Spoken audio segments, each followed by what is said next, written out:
భారత రాష్ట్రపతి ద్రౌపది ముర్ము ఇవాళ సాయంత్రం హైదరాబాద్ నగరానికి రానున్నారు. సాయంత్రం 6:25 హకీంపేట వైమానిక దళ శిక్షణ కేంద్రానికి రాష్ట్రపతి చేరుకుంటారు. అక్కడి నుంచి అల్వాల్, లోతుకుంట మీదుగా బొల్లారం రాష్ట్రపతి నిలయానికి ముర్ము చేరుకుంటారు. రాష్ట్రపతి రాకతో వివిధ ప్రాంతాల్లో ట్రాఫిక్ ఆంక్షలు అమలు చేస్తున్నారు.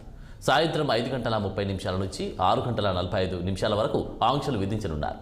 Hakimpet air force station junction, Bollaram checkpost, navy junction, Lothukunta, Yapral road, helipad, Y junction, bison gate, T జంక్షన్లు మూసివేస్తున్నట్లు తెలుస్తోంది. ఇక ఆయా రూట్లలో వెళ్లేవారు ప్రత్యామ్నాయ దారులు ఎంచుకోవాలని సూచిస్తున్నారు.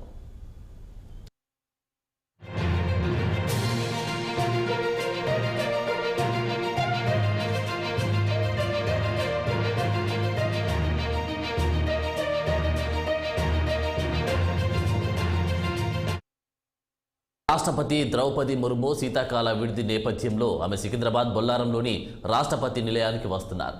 ద్రౌపది ముర్ము 5 రోజుల పాటు రాష్ట్రపతి నిలయంలో బస చేయనున్నారు. ఈ నెల 23 వరకు ఆమె పర్యటన కొనసాగనున్న నేపథ్యంలో ఇప్పటికే అధికారులు అన్ని ఏర్పాట్లు చేశారు. 5 రోజుల పర్యటన అనంతరం 23న ఢిల్లీకి వెళ్లనున్నారు రాష్ట్రపతి. ముర్ము పర్యటన సందర్భంగా ఈ నెల 11 నుంచి 25 వరకు రాష్ట్రపతి నిలయంలో పర్యాటకుల సందర్శనను నిలిపివేస్తున్నట్లు అధికారులు ఇప్పటికే వెల్లడించారు.